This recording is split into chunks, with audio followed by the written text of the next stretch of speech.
नमस्ते दोस्तों, हमारे YouTube चैनल पर आपका स्वागत है। काफल पाको मैना चाखो, एक पहाड़ी लड़की की कहानी। उत्तराखंड की हरी भरी पहाड़ियों के बीच बसा एक छोटा सा गांव।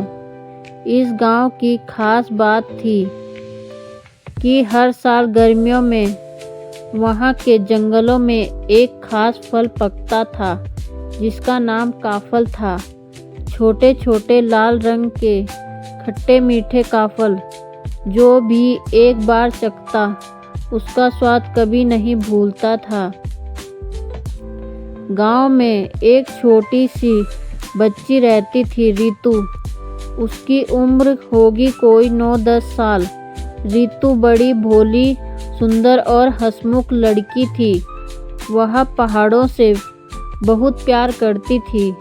रितु का पूरा दिन या तो स्कूल में गुजरता या जंगल में गाय बकरी चराते हुए, और जब काफल का मौसम आता तो उसकी खुशी का ठिकाना नहीं रहता था। रितु हर रोज अपनी माँ से कहती थी, माँ आज मुझे काफल लेने जाना है, पके होंगे पेड़ों पर। माँ मुस्कुराकर कहती, ठीक है, लेकिन अकेली मत जाना, बगल की सुनीता को अपने साथ ले जाना, और हाँ, ज़्यादा खा मत जाना, कुछ घर भी लाना।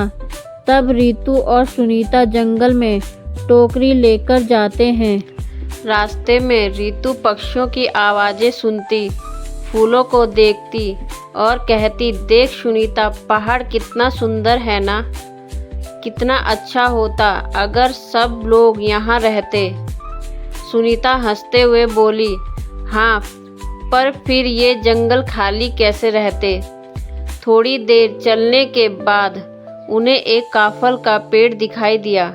उस पर लाल लाल फलों की बहार थी। रितु पेड़ पर चढ़ गई और सुनीता नीचे टोकरियां हाथ में थामे खड़ी रही। रितु ने ढेर सारे काफल तोड़े, कुछ खाने के लिए और कुछ घर ले जाने के लिए। दोनों ने कुछ काफल वहीं बैठकर खाए। रितु ने कहा, इनका स्वाद तो जादू जैसा है। सुनीता बोली, काफल खाकर बारिश याद आती है, पता नहीं क्यों। काफल तोड़ने के बाद दोनों लड़कियां घर के लिए निकल पड़ी। रास्ते में रितु ने सोचा, माँ को कितनी खुशी होगी जब मैं उसे ताजे काफल दूंगी। लेकिन तभी रास्ते में उन्हें एक बूढ़ी दादी मिली जिनकी आंखों में दर्द था और चेहरा थका हुआ। वो जमीन पर बैठी थी। रितु ने पूछा, दादी आप ठीक हो? दादी बोली, बिटिया 2 दिन से कुछ खाया नहीं, आंखें भी धुंधली हो रही हैं। तुम लोग क्या लाई? रितु की नज़र अपनी टोकरी पर गई। वो काफल से भरी थी। उसने बिना कुछ सोचे पूरी टोकरी दादी को दे दी और बोली, दादी ये खाइए, बहुत मीठे हैं, आपको ताकत देंगे। सुनीता कुछ नहीं बोली, पर उसके चेहरे पर गर्व था कि उसको इतनी अच्छी सहेली मिली जिसने बिना कुछ सोचे समझे दादी को काफल की भरी टोकरी दे दी। अब दोनों घर लौट आई। घर पहुंचकर माँ ने पूछा, अरे रितु, काफल कहाँ है? रितु ने कहा, माँ मैंने एक बूढ़ी दादी को दे दिए, उन्हें भूख लगी थी, उन्होंने 2 दिन से कुछ खाया नहीं था। तब माँ थोड़ी नाराज हुई, लेकिन फिर बोली, तूने जो किया वो अच्छा किया, पर अगली बार थोड़ा हमारे लिए भी बचा लिया कर। रितु मुस्कुरा दी और बोली, माँ अगली बार 2 टोकरी भरकर लाऊंगी। अगली सुबह का चमत्कार हो गया। अगले दिन सुबह जब रितु उठी तो दरवाजे पर एक टोकरी रखी थी जिसमें ताजे चमकते हुए काफल थे।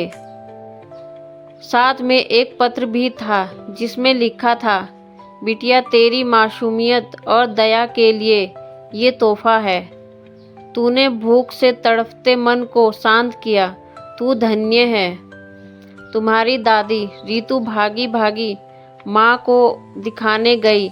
माँ की आंखों में आंसू थे। उन्होंने रीतू को गले से लगा लिया और कहा, बेटी तूने दिखा दिया कि सच्चा स्वाद केवल खाने का नहीं देने में भी होता है। काफल का असली स्वाद। उस दिन से रीतू गांव में सबकी प्यारी बन गई। हर साल जब काफल पकते लोग रीतू की कहानी दोहराते। काफल मीठे तो होते ही हैं, पर जब किसी भूखे को खिलाए जाएं तो उसका स्वाद और भी बढ़ जाता है।